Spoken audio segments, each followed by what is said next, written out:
Como les comentaba, hermanos, hoy iniciamos una materia más que nos va a ocupar 6 sesiones en esta, si no mal recuerdo, 6 sesiones, hermanos. Esta materia es de las materias que nos va a ocupar más tiempo porque consideramos que es crucial. Es la materia, hermanos, que lleva por título Eclesiología, como ya les he mencionado al inicio. Y esta materia, en pocas palabras, tiene que ver con el ser y el quehacer de la iglesia, ¿sí? La palabra eclesiología más adelante en una siguiente clase se va a ver, se va a desarrollar el término, ¿verdad? Que viene de dos raíces, eclesia y logos o el estudio, ¿verdad? Sobre la iglesia, básicamente sería en términos muy concretos lo que significa la palabra eclesiología.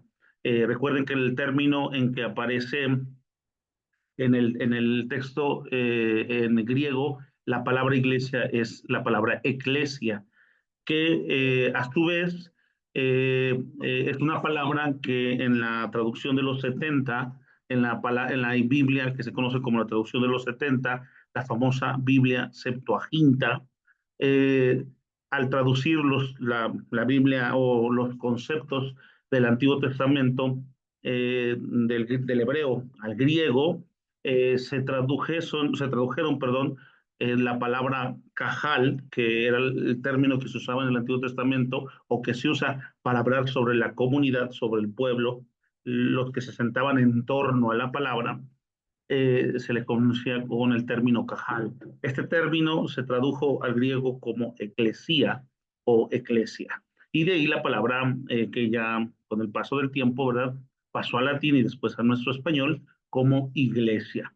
Entonces, también en este sentido, la palabra iglesia referencia, hermanos, o nos ubica a la comunidad que en torno a la predicación y en torno en este caso, a la mesa, a la acción central de la fe cristiana que tiene que ver con la cena del Señor, se reúne y que en torno a la fe en Cristo Jesús vive una comunidad, vive como un nuevo pueblo del Señor.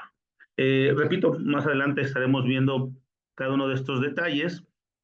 Solo les doy un panorama sobre lo que esa materia, hermanos, en su estudio más detenido, nos invita a reflexionar.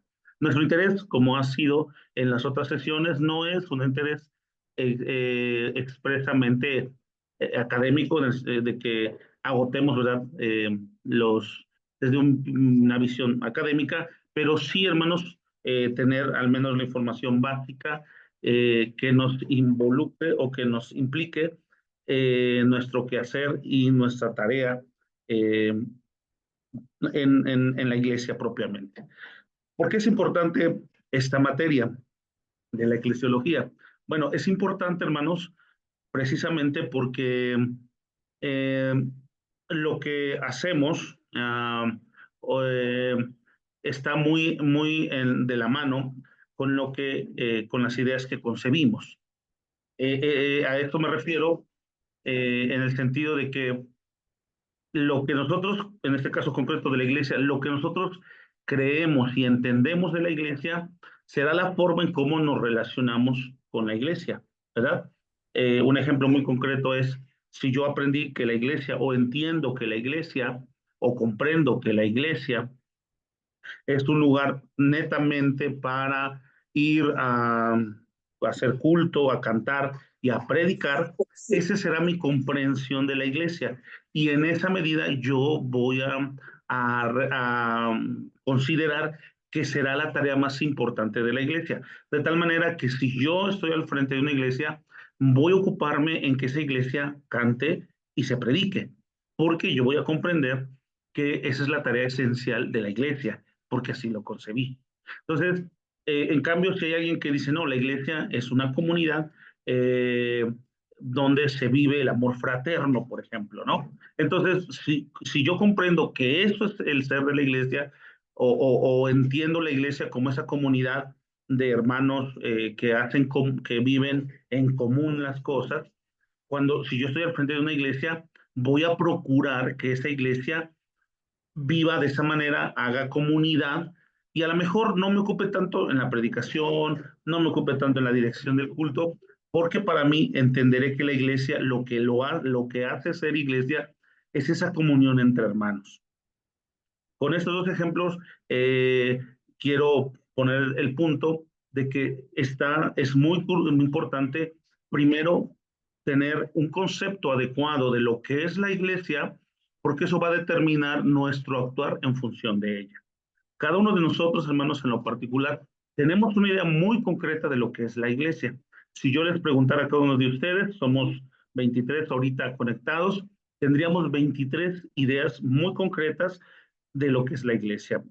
Sin duda se parecerían mucho, coincidiríamos en algunos puntos, pero también en algunos puntos serían divergentes o serían puntos que no coincidirían. Pero entonces, por eso la pregunta es, ¿qué es lo esencial de la iglesia? ¿Qué es la iglesia? Y de ahí, hermanos, la importancia de estudiar esta materia. Entonces, hoy, que es la primera sesión, estaremos reflexionando, hermanos, sobre un tema crucial, que es preguntarnos, hermanos, ir hacia atrás y preguntarnos sobre quién funda la iglesia, qué es la iglesia en sus principios, ¿sí? Porque sin duda esto, repito, va a determinar mucho el estudio a través de esta historia, que es lo que pretendemos hacer una revisión bíblica, más que histórica, bíblica, de cómo la iglesia misma fue presentando su planteamiento de lo que era una iglesia. ¿Sí? Su comprensión, la iglesia misma, de lo que es ella en sus inicios. Y bueno, hoy quiero compartir con ustedes, vamos a reflexionar, hermanos, sobre este fundador de la iglesia que para nosotros es Cristo Jesús. ¿Sí? ¿Y por qué? Porque no sé si ustedes han escuchado esta afirmación de que Jesús no fundó nada, de que Jesús no fundó ninguna iglesia. Eh, Históricamente, en términos, digamos, más, permítanme usar este término, que no es el más adecuado, pero científicamente, podríamos decir, hermanos, que esta expresión tiene parte de cierto. Eh, Jesús propiamente no vino a fundar un grupo, no vino a establecer un grupo, ¿verdad? O una iglesia con nombre y apellido. Sin embargo, repito, y por eso digo, hay cierta verdad y vamos a ver más adelante por qué digo esto, pero también es cierto, hermanos, que Jesús sí fundó una comunidad. Jesús funda una comunidad. Y es a partir de la comprensión del mismo Jesús, de lo que Jesús esperaba y de lo que podemos rescatar a través de los tiempos eh, sobre lo que Jesús, el proyecto de Jesús, como se conoce, que a partir de ahí podemos afirmar que sí Jesús fundó una comunidad, pero que además podemos rescatar y vislumbrar cuál era la intención de Jesús de formar esa comunidad. ¿Sí? Y por eso habría que retraernos ¿sí? Hasta un poco sobre la persona de Jesús.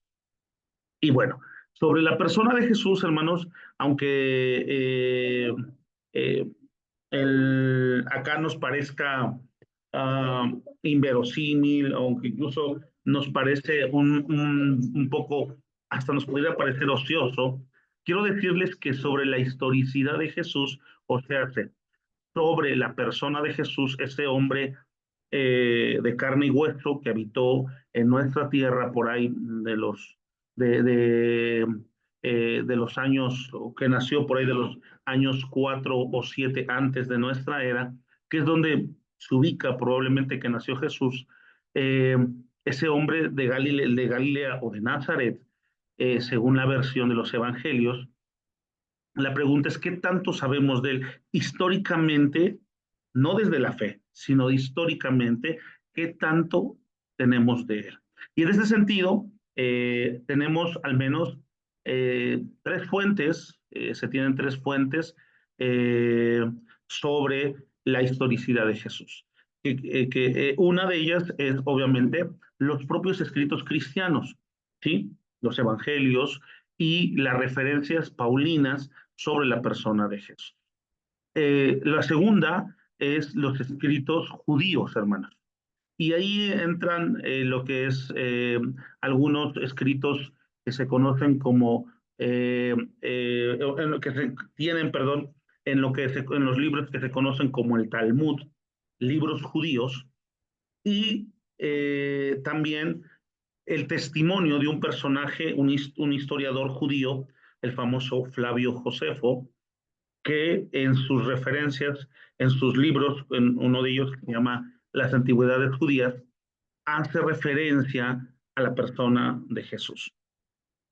Y el tercer referencia, hermanos, es la misma, algunos historiadores propiamente paganos, que son historiadores romanos, como Plinio, y hay otro historiador que se hace, que es referente eh, permanente para hablar sobre Jesús. Sin embargo, quiero decirles que estas referencias son pocas, o sea, son muy pequeñas y casi son referencias secundarias, ¿sí? Obviamente los evangelios eh, para nosotros son referencias suficientes, ¿verdad? Pero para la ciencia, para la historia propiamente, en su carácter científico, pues no son del todo y en su estudio y en su análisis no contienen no contienen una historia propiamente dicho como nosotros entendemos sobre Jesús, sobre la persona de Jesús. Y es claro, nosotros vemos los evangelios y nos damos cuenta, hermanos, que en los evangelios pero no aparece toda la historia de Jesús. Eh, Ahí Marcos y, por ejemplo, Marcos no habla de la infancia de Jesús, ¿verdad? A excepción de Mateo y Lucas, que sí hablan sobre la infancia de Jesús. Y aún ellos, hay diferencias, ¿verdad? Uno dice que nació en Nazaret y otro dice que nació en,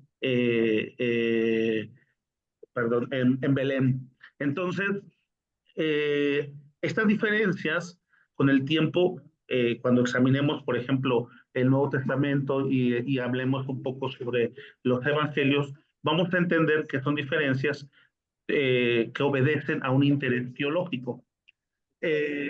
Por el momento, podemos decir que los evangelios son precisamente un testimonio de fe. Y podemos, repito, ver, como les decía, no tienen una biografía de Jesús, no contienen la historicidad de Jesús como ser humano, ¿no?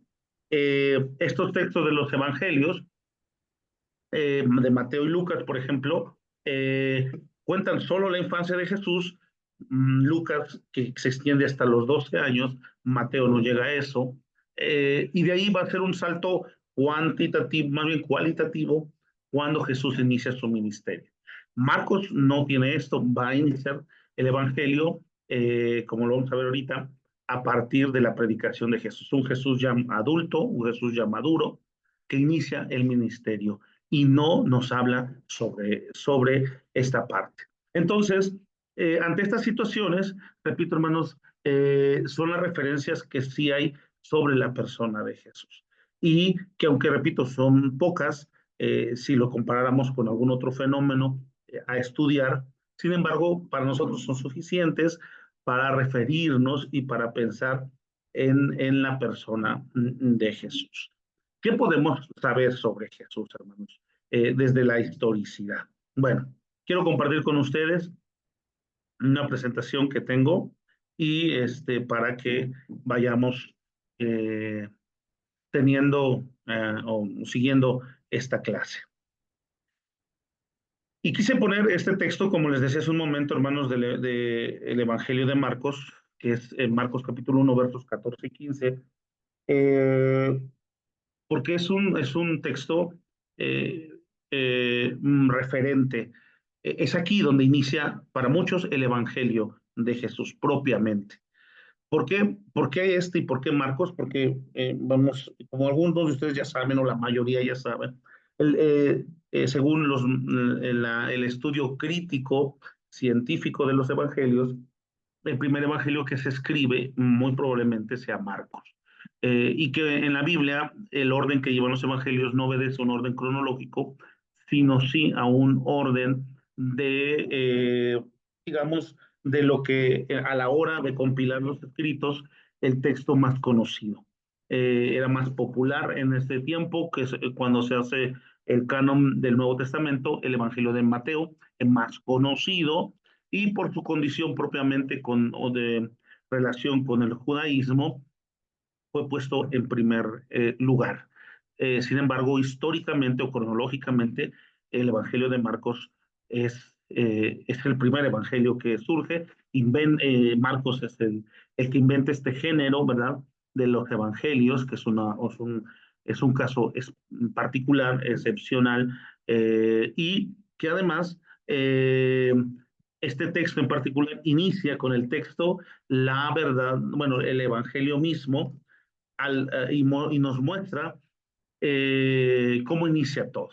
Y dice, bueno, después de que Juan refiriéndose a Juan el Bautista, fue encarcelado, Jesús vino a Galilea predicando el evangelio del reino de Dios, diciendo, el tiempo se ha cumplido y el reino de Dios se ha acercado. Arrepentíos y creed en el evangelio. Jesús inicia ahí su ministerio y esto es su predicación. ¿Qué predica Jesús? El reino de Dios. ¿Qué idea tiene de Jesús? La idea de que el tiempo, el kairos, el tiempo propicio de Dios, que así se conocía a este tiempo de Dios, cuando Dios obraba en la historia, se le conocía como el kairos, el tiempo de Dios. Eh, Él dice lo que han prometido, en pocas palabras, las profecías del Antiguo Testamento, lo que se ha dicho en la antigüedad, hoy se ha cumplido. O sea, el reino de Dios ya está entre nosotros, ¿sí? Y empieza a predicar el reino de Dios. Y que para Jesús, ¿verdad?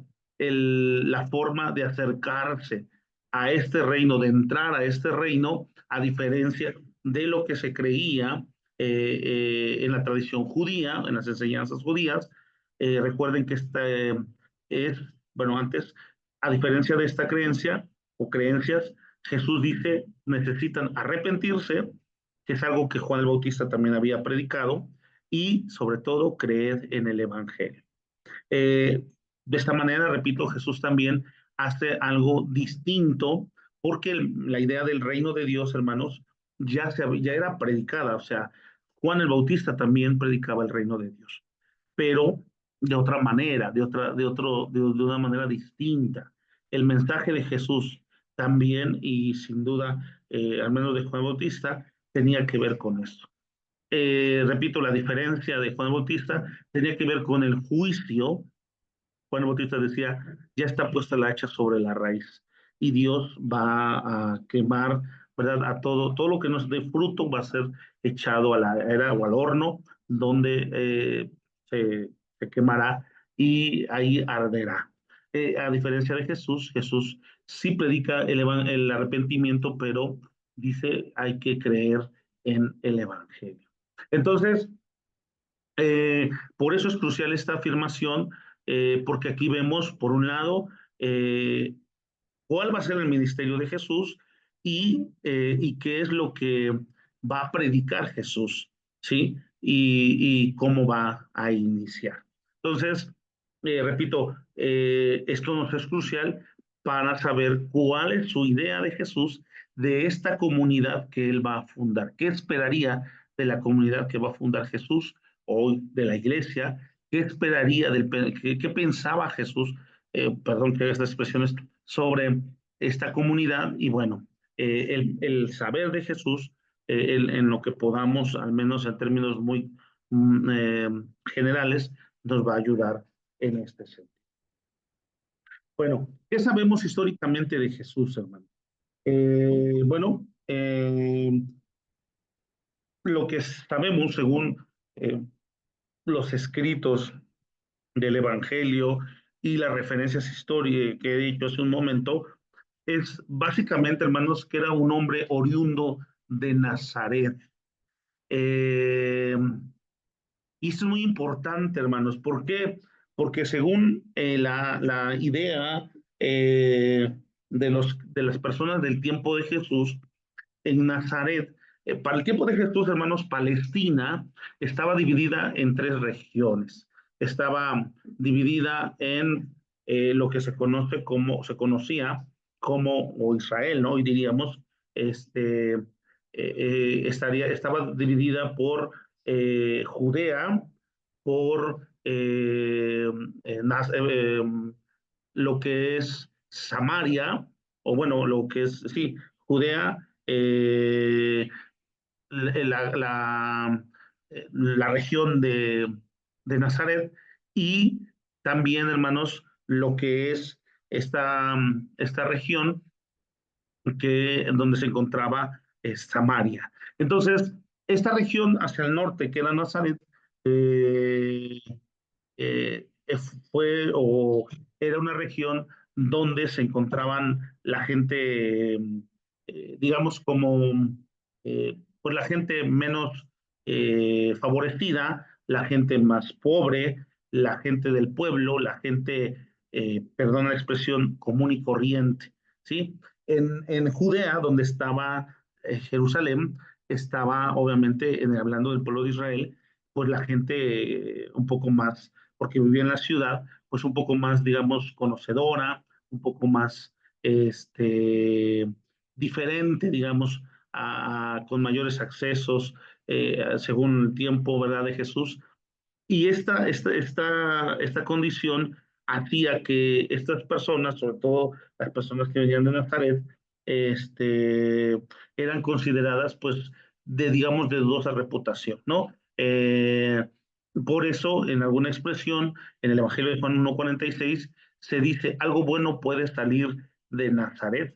Y entonces, lo que se sabe es que Jesús, a diferencia de la afirmación de Mateo, Mateo dice que Jesús nació en Belén de Judea, ¿sí?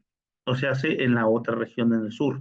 Nazaret era la región del norte.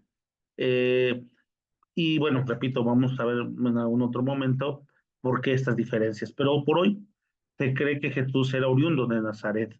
¿Qué otra cosa sabemos de parte de Jesús? O sea, Jesús era un pueblo, Jesús era un personaje, entonces,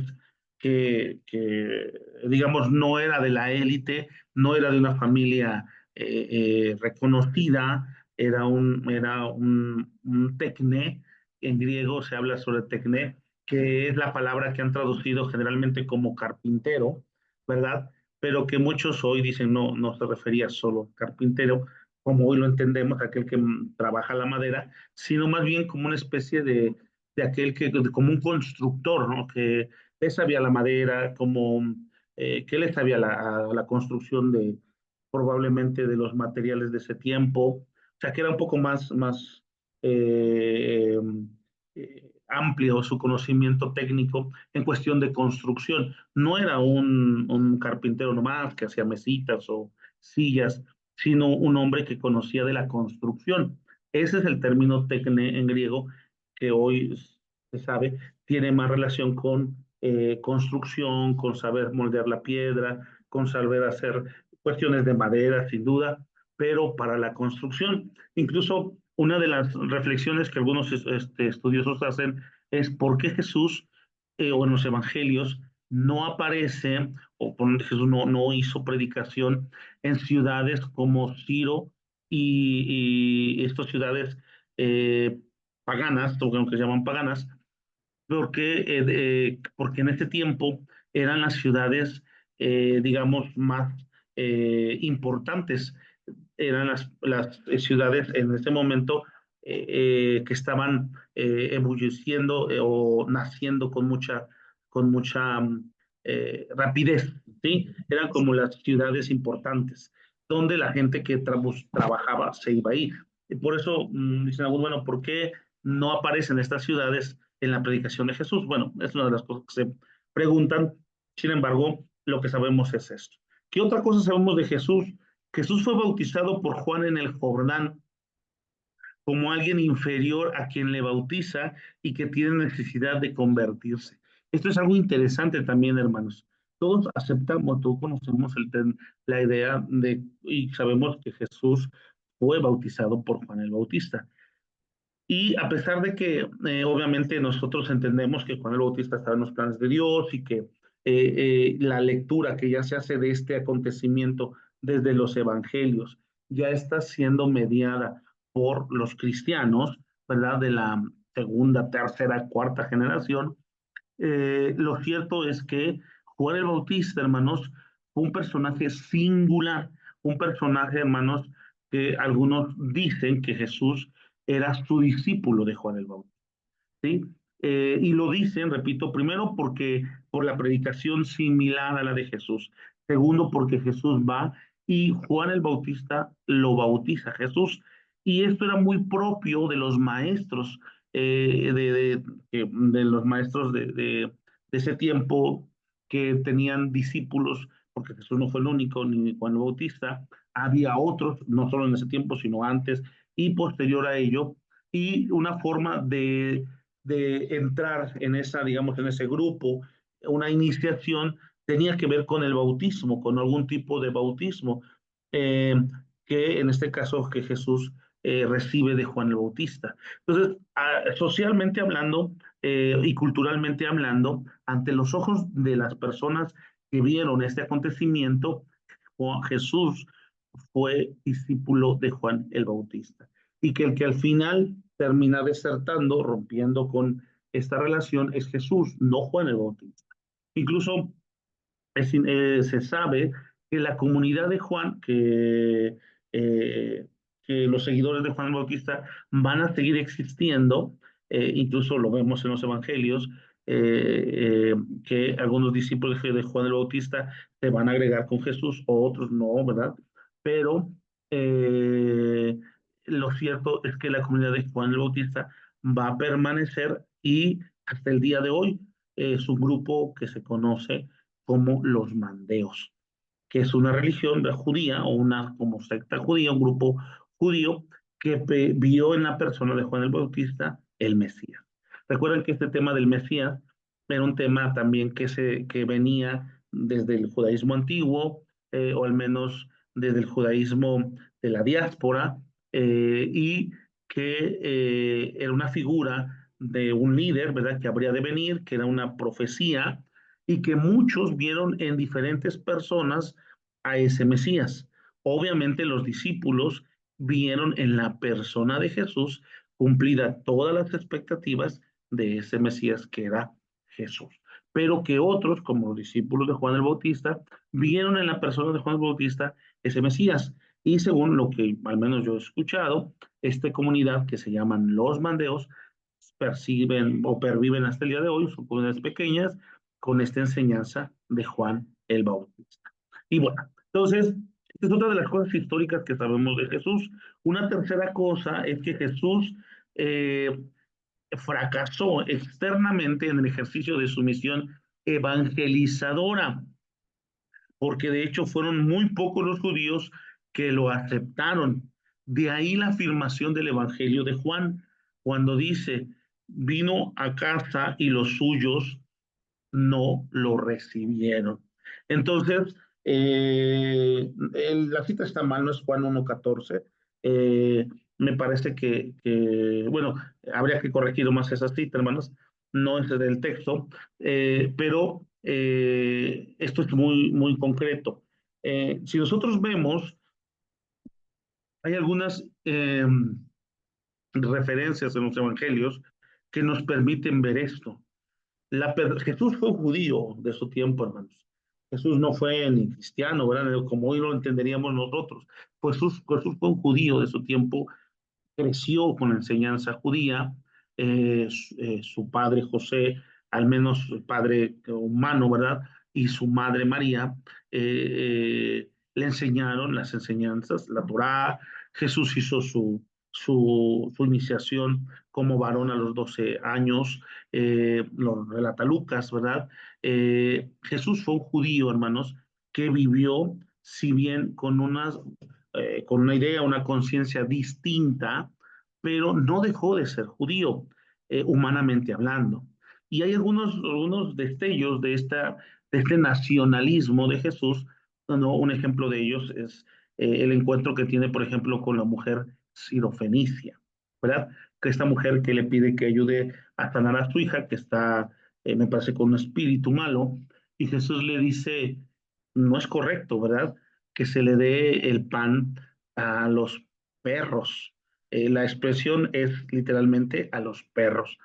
Esta expresión era una expresión peyorativa para todos aquellos que no eran judíos. Todos los que no eran judíos, la expresión más común y propia, y digamos, y más común entre el pueblo eran que todos los demás eran perros. Y entonces cuando Jesús le dice, no es bueno que se le dé el alimento a los perros, o sea, refiriéndose a ella, que ella no era judía, entonces que nos muestra, repito, como ser humano que era Jesús, que Jesús estaba consciente, al menos en cierta medida, que su labor era primeramente, quizá no exclusivamente, pero primeramente hacia sus hermanos judíos. Jesús hace por eso su ministerio entre el judaísmo, busca que ellos crean, ¿verdad?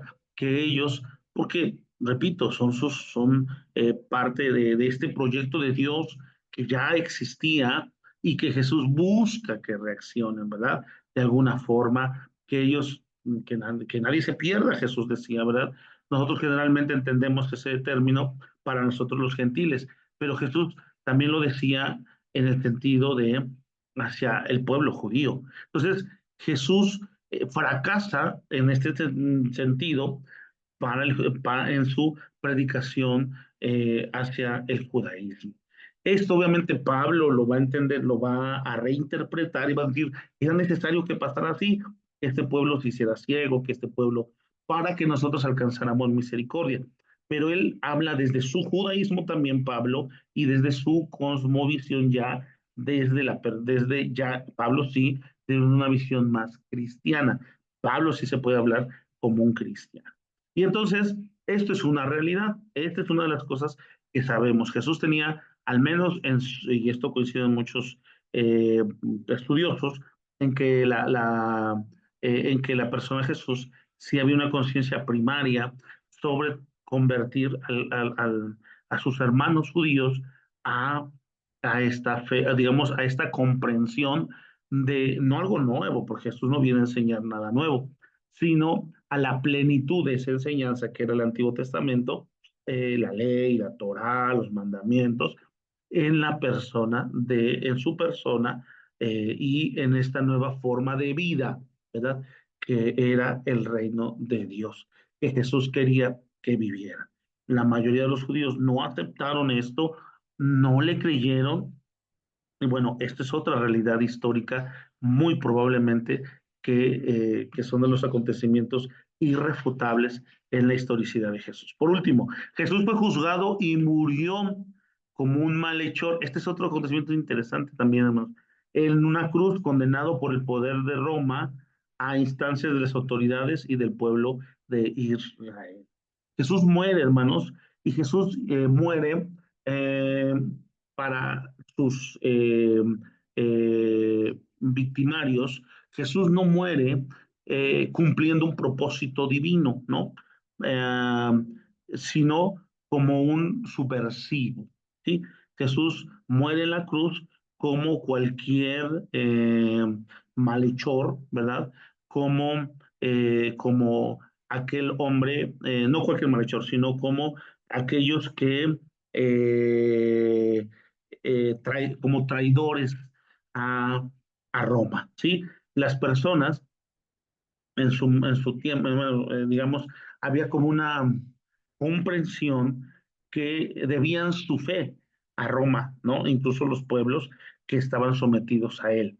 Y que todo aquel que generaba una subversión o generaba una revuelta que quería generar, digamos, como quitarse el yugo romano era visto como un traidor, como un malhechor, como un hombre indeseable. Bueno, Jesús es visto así, porque es tratado así, muere como un hombre que genera disturbios, como un traidor a Roma, ¿verdad? Pero también muere como un maldito de la religión. O sea, en el juicio espurio que el famoso Sanedrín hace sobre la persona de Jesús, Jesús es juzgado por blasfemo, porque se hace hijo de Dios. Y esto era una blasfemia, ¿no? Esto obviamente es mitad cierto y mitad no, porque de alguna forma Jesús sí se asumía como hijo de Dios, pero muy probablemente de una manera muy particular y no con la idea de que ellos lo acusaban ni como nosotros comprendemos. Pero bueno, eso nos daría para otro. Entonces, esto es cierto. Jesús muere, repito, hermanos, ante Roma como un traidor y ante los judíos como sí, como un blasfemo, como un hombre proscrito de la fe, y así muere Jesús eh, en, una, en una cruz. Ambas condiciones hacen que de primera mano, de primera vista, la tarea de Jesús, históricamente hablando, haya fracasado. ¿Sí? Es probable que en su muerte en la cruz,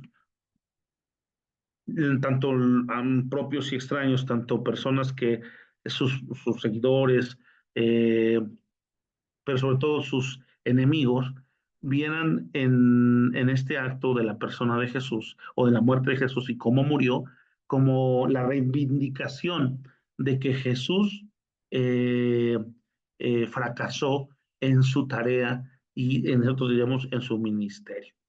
Por eso, hermanos, el tema de la cruz es un tema crucial en el Evangelio y la resurrección de Jesús lo es todavía más. Pero igual, también nos llevaría más tiempo hablar de temas estos. Incluso solo para decir algo más, los evangelios, a diferencia de como nosotros creemos que se fueron estructurando de principio a fin, no, los evangelios parten su punto neurálgico, su punto medular, donde nace a escribirse el Evangelio, fue a partir de la crucifixión y resurrección de Jesús.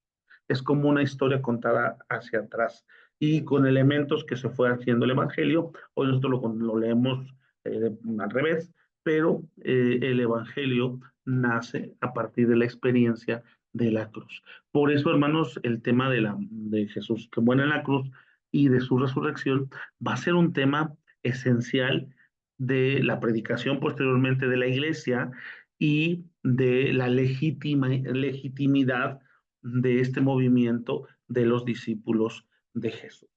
¿Por qué esto es histórico? ¿Por qué estos aspectos son históricos? Porque precisamente, hermanos, son aspectos que no son favorables, si los vemos en este sentido, a digamos, no serían favorables a la condición de Jesús o del proyecto de Jesús. O sea, el hecho de que Jesús no fuera del linaje de David, por ejemplo, sino que más bien fuera de Nazaret y que su mamá lo haya tenido, ¿verdad? Y que, como también el Evangelio de Juan hace una referencia muy sutil en el capítulo 8, que te decía que María había engañado a José con un soldado, ¿verdad? Y que era hijo pues de dudosa procedencia, Jesús. Este, eh, Esto no era, o sea, digamos, era como elementos negativos que si nosotros o si no fueran históricos, eh, se hubiesen borrado digamos, de los evangelios porque no daban buen mensaje. No sé si me voy a entender, ¿no? O sea, el hecho de que Jesús se viera como discípulo de Juan, que Jesús fracasara con sus hermanos, los judíos, que Jesús muriera como un delincuente, como un traidor, como un sacrílego, eso no hablaba bien de esta nueva predicación. Pero el hecho de que estén ahí, incluso a pesar de, eso es lo que los historiadores dicen, tuvo que haber sido cierto. De otra manera, no existiría en el Evangelio. Jesús hubiese quedado solo en una versión, Jesús se hubiese maquillado muy bien para que todo saliera a la perfección. Pero estos elementos, precisamente, que lejos de sumar a una estética, a algo bien diseñado, hacen como que rompa y como que hacen del Evangelio, que lo hacen difícil, es precisamente el hecho de que estén un elemento que hace histórico la persona de Jesús. ¿Qué otras cosas sabemos históricamente de Jesús? Bueno, dos cosas más. Su condición de profeta, la que anunció la buena nueva del reino de Dios, Jesús, de alguna forma asumió una vocación profética, en el sentido propio de los profetas, no el profetismo. ¿A qué me refiero? Que asumieron la voz de Dios y la compartieron sin importar las consecuencias, ¿no? Llamaron al arrepentimiento, como lo hacían todos los profetas también, al pueblo, les hicieron ver sus pecados, los confrontaron, como Jesús hizo con los cambistas, con los líderes religiosos una y otra vez. Jesús fue visto también como un profeta. Eso es, Jesús también se asumió de alguna forma como un profeta. Algo con lo que va a romper esto va a ser, bueno, con el hecho, es que Jesús, a diferencia, por ejemplo, de Juan el Bautista, que era el estereotipo de profeta, es que este profeta Jesús no se abstenía de comidas, como Juan el Bautista, que solo comía miel silvestre y langostas, sino que este Jesús lo acusan, ¿verdad?, de comilón, de bebedor, pero sí, él predica como profeta y sin duda, como mismos judíos hoy dicen, fue un gran profeta o fue un profeta, porque sin duda así históricamente esto también Jesús se asumió. Y que tuvo un poder taumatúrgico que tiene que ver con que realizó hechos portentosos o milagros, ¿sí? Y que obviamente a nosotros los milagros y estos hechos tenemos que entenderlos desde el contexto teológico de los textos, pero además desde la idiosincrasia o cosmovisión de las personas de su tiempo, ¿no?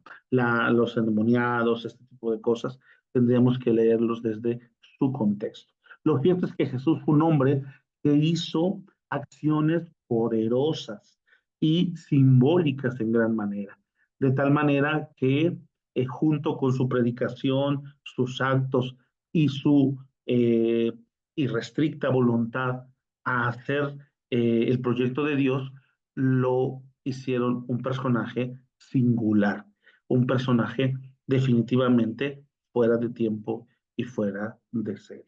Y entonces, estas son de las cosas que conocemos o podemos decir de la persona de Jesús.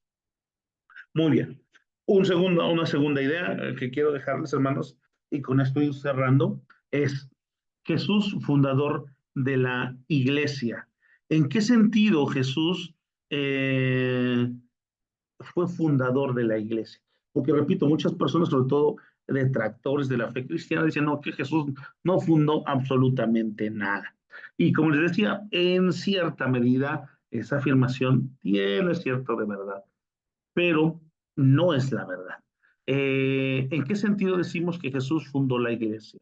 Eh, Jesús, primero, en que la predicación del reino de Dios dio comienzo a la iglesia predicando la llegada del reino de Dios prometido desde siglos en la escritura, ¿sí?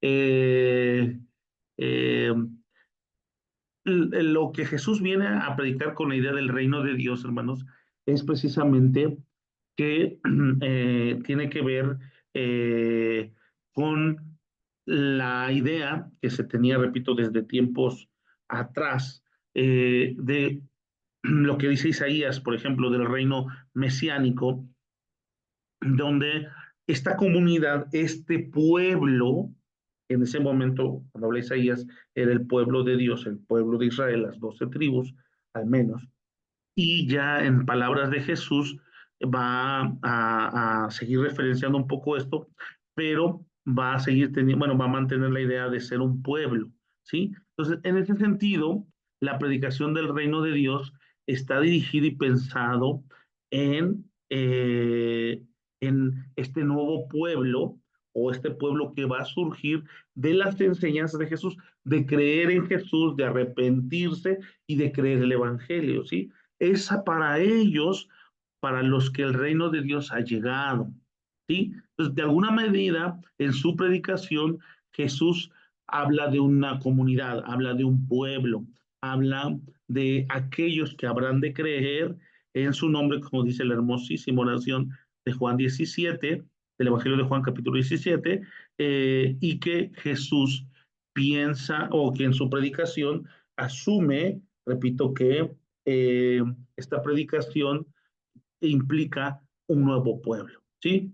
Y nuevo pueblo no por el hecho de que esté sacando a Israel, sino que aún ellos entran en este nuevo pueblo, en esta visión del reino de Dios, que no es para un lugar, sino para el mundo, nosotros decimos, ¿no?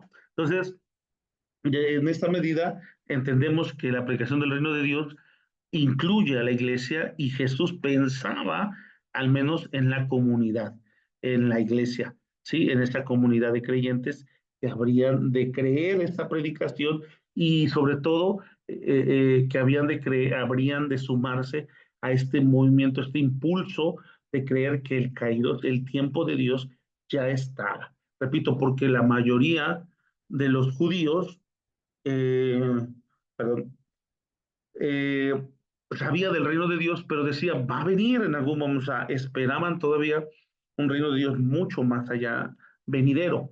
Entonces, pero Jesús dice, no, el reino de Dios ya está aquí, no en su totalidad, pero sí está aquí, ¿verdad?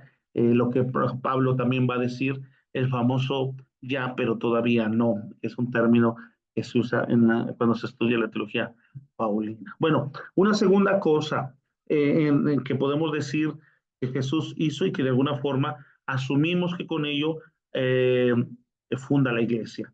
La constitución de los 12 hermanos.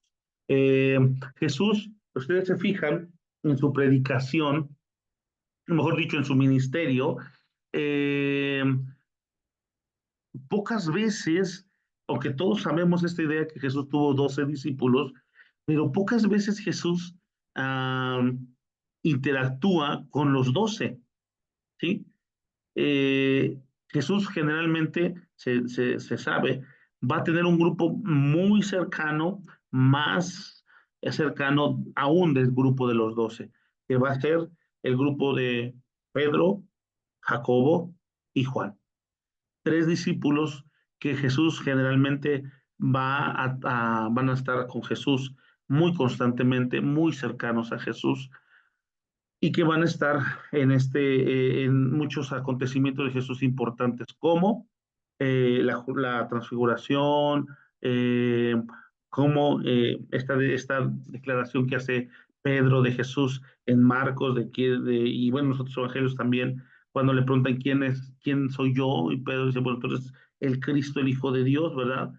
Entonces, son estos personajes, son Jacobo, Pedro, Jacobo y Juan, los discípulos con los que Jesús más va a interactuar. De los demás solo se cita y sus nombres y a veces es difícil encontrarlos, pero se sabe que eran 12 discípulos. Pero repito, Jesús no nos narra en los evangelios que haya tenido tanta interacción o mucha interacción o incluso casi ningún tipo de interacción con estos otros discípulos de Jesús.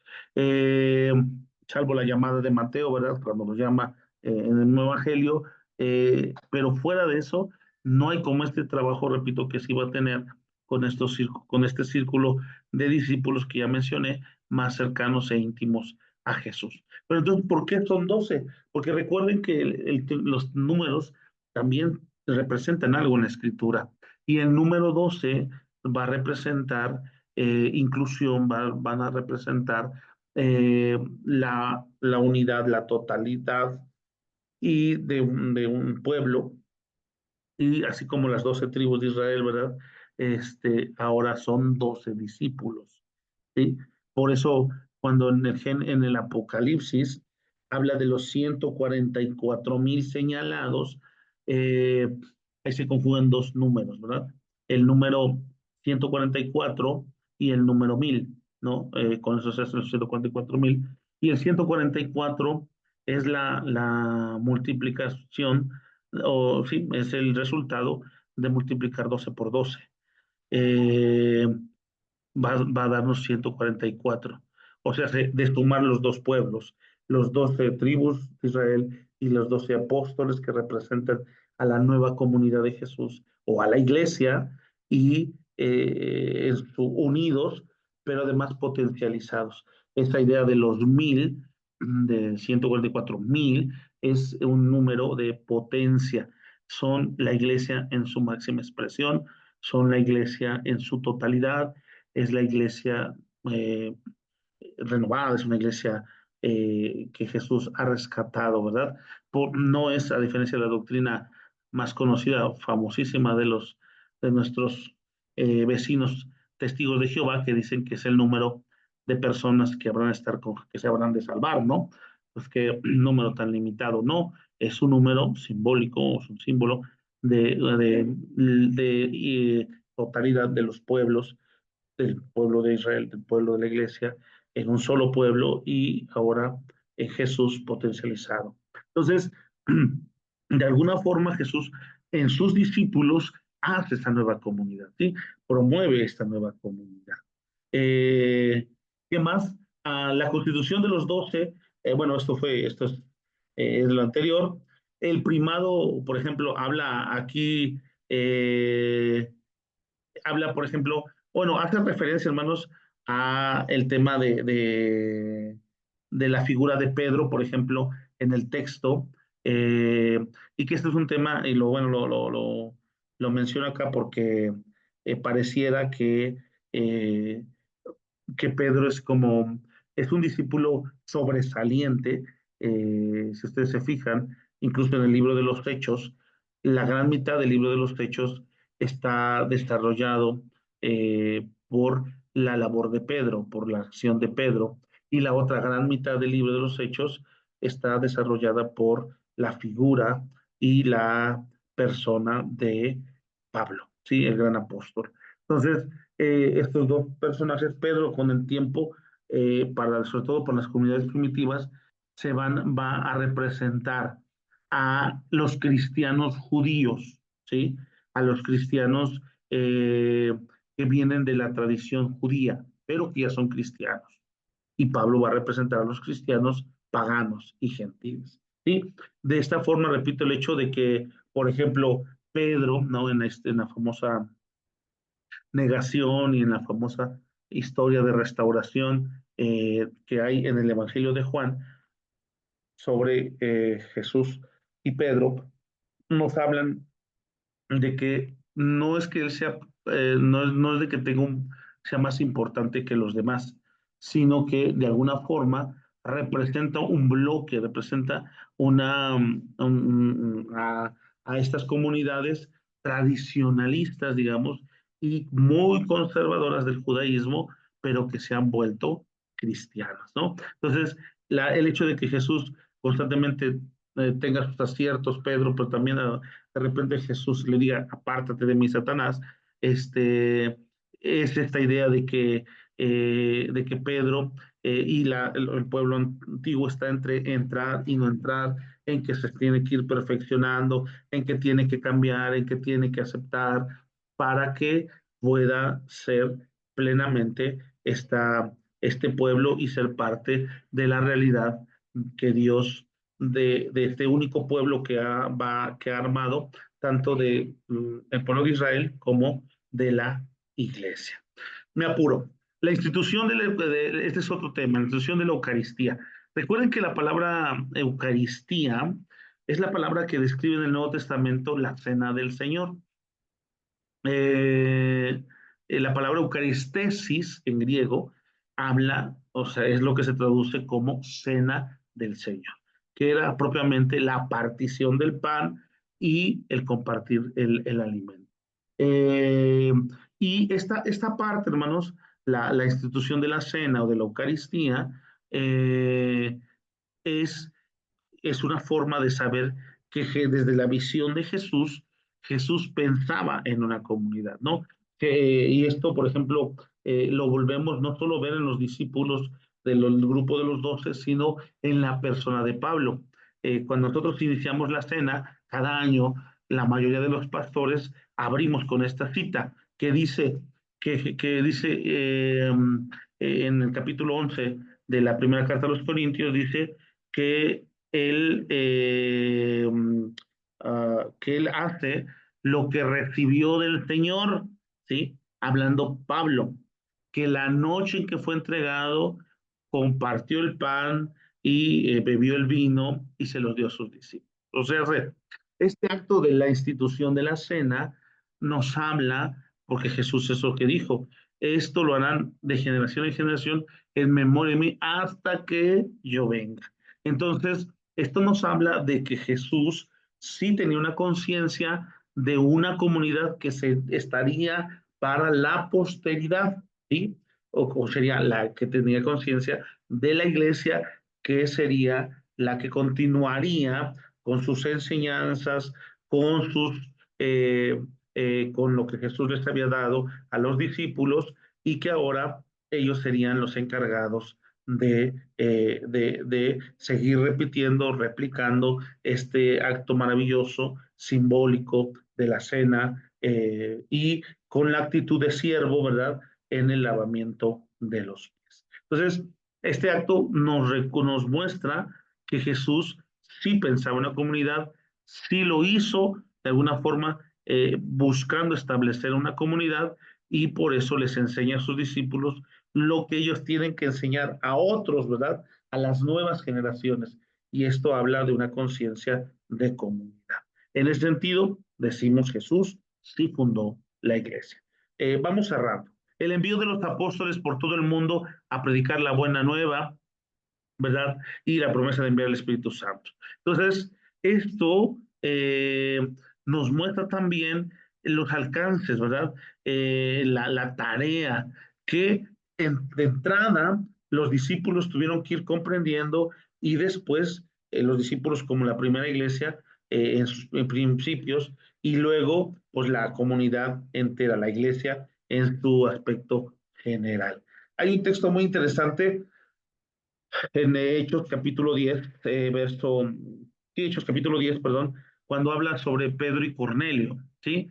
Ustedes conocen la historia de cuando se le aparece este lienzo a Pedro y baja una serie de animales, le dice que coma, y bueno, y que Pedro en lo que está dilucidando qué se refería a esto, el Espíritu le habla y le dice, mira, va a venir por ti, no tengas miedo, te van a llevar con este personaje y ve, Pedro escucha, obedece y se van a la casa del centurión. Llegan a la casa del centurión y el centurión le platica por qué lo ha mandado a traer y le dice que él es un romano, pero que él es un temeroso y piadoso de Dios. Y entonces era como muchos personajes o algunos personajes de ese tiempo, era gente que comulgaba con el judaísmo, que le gustaban sus valores de su religión, pero que no podían hacerse judíos. ¿Verdad? Pero que los judíos, pero que al hacer acciones buenas en favor de ellos, en darles ofrenda, incluso hubo un personaje también, líder militar, que les hizo una sinagoga. Lo vemos en los evangelios, cuando los mismos fariseos interceden por él a Jesús y le dicen, oye, hazles el milagro, ¿verdad? Darle el milagrito porque este nos hizo una sinagoga, o sea, alguien pudiente con mucho recurso y le dicen a Jesús, pues apóyalo, ¿no? Porque nos ha ayudado. Bueno, Cornelio era un personaje similar y entonces Pedro llega a su casa y le dice, le explica a este hombre para qué es y dice Pedro, ahora entiendo que Dios no hace acepción de personas y que de todas las naciones se ha complacido levantar su pueblo. Este relato, hermanos, en particular es clarísimo y contundente de que los discípulos, incluso ellos, y la iglesia primitiva, que era en su mayoría judía, aún no habían comprendido del todo la dimensión de esta nueva fe. Ellos seguían creyendo que tenían que hacerse judíos, que tenían que hacer al menos los mismos ritos judíos, o de alguna forma hacerse como temerosos de Dios, acercarse. Y ahí Pedro dice, no, no, no, esto es otro asunto, esto Dios es otra realidad, otra cosa que Dios quiere, y por eso se dice, ahí Pedro comprende que el alcance del proyecto de Dios es universal, no solo un pueblo, no solo una etnia, sino a todo el mundo. Y bueno,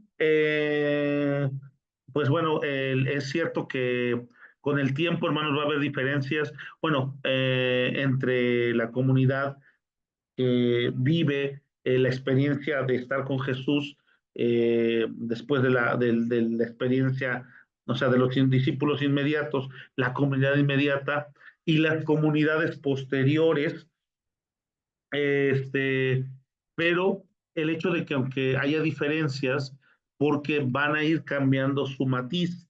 ¿En qué sentido? Por ejemplo, los discípulos y al menos la comunidad primitiva, las primeras iglesias, o la primera generación, perdón, y muy probablemente la segunda, pero en especial la primera generación de los cristianos murieron, hermanos, creyendo que Jesús iban a ellos a ver a Jesús regresar.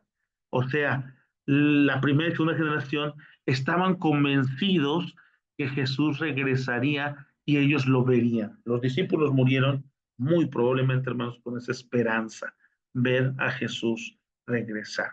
Pero la famosa parucía, ¿no? Pero como ese regreso se tardó, por eso los textos más antiguos que tenemos pues son del año 50, ¿verdad? O sea, hace 20 años después o poco más de que Jesús había muerto, porque decían las primeras, estas generaciones intermedias, ¿para qué escribimos? Pues si Jesús ya viene, ¿para qué escribimos si Jesús ya no tarda en venir? Permítame un segundo.